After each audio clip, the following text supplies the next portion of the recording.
मैं बहुत खुशी अच्छी जेहेतु सर्वप्रथम मो धन्यवाद नमस्कार जनाऊँ आमर एआईसीसी अध्यक्ष मल्लिकार्जुन खड़गे जी आमर लोकसभा विरोधी दल नेता राहुल गांधी जी प्रियंका गांधी जी एवं मैडम सोनिया गांधी जी प्रदेश कांग्रेस कमिटी सभापति भक्त चरण दास महोदय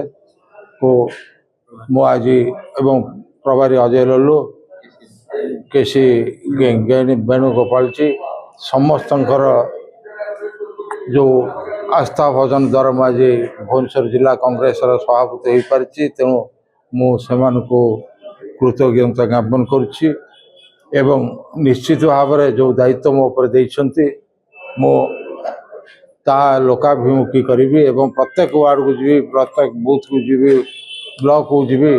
लोकंकर जहाँ समस्या रही अतीत में जमी कांग्रेस सरकार थला वाले कार्यक्रम करिछि वर्तमान ये बीजेडी सरकार बीजेपी सरकार बीजेडी गला बीजेपी 17 मास भितर लोकंकर किसी करना लोकंकर जो प्रकार प्रॉब्लम रही कांग्रेस मजबूत है संगठन है कांग्रेस कार्यक्रम प्रति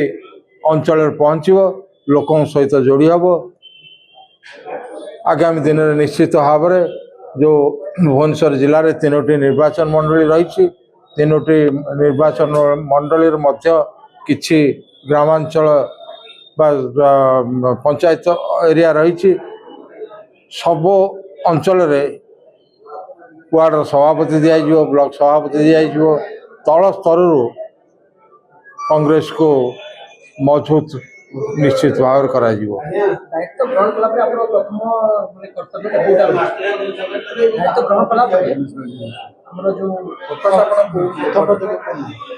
बर्तमान आगू अच्छी भुवनेश्वर महानगर निगम इलेक्शन रही इलेक्शन किसी वर्ष भितर ता पूर्व आम बर्तमान